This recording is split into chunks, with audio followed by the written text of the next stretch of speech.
Days before he meets with Russia's president for what President Trump calls a feel-out meeting seeking to end the war in Ukraine, the leader of the free world seeming to make concessions on Ukraine's behalf. There'll be some land swapping going on. I know that through Russia and through conversations with everybody.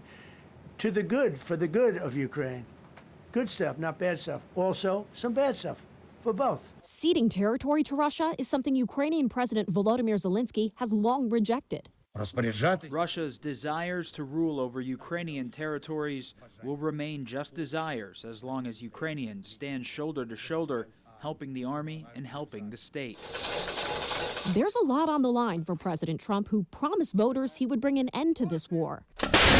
Lately, he's acknowledged Putin hasn't been dealing with him honestly. I believe he wants to get it over with. Now, I've said that a few times, and I've been disappointed because I'd have like a great call with him, and then missiles would be lobbed into Kiev or some other place. Zelenskyy says over the past week, Russia has used more than 1,000 aerial bombs and 1,400 attack drones against Ukraine. European leaders standing firm with Ukraine in a joint statement saying in part, the path to peace in Ukraine cannot be decided without Ukraine. We remain committed to the principle that international borders must not be changed by force. President Trump is expected to huddle virtually with European allies ahead of the Friday summit.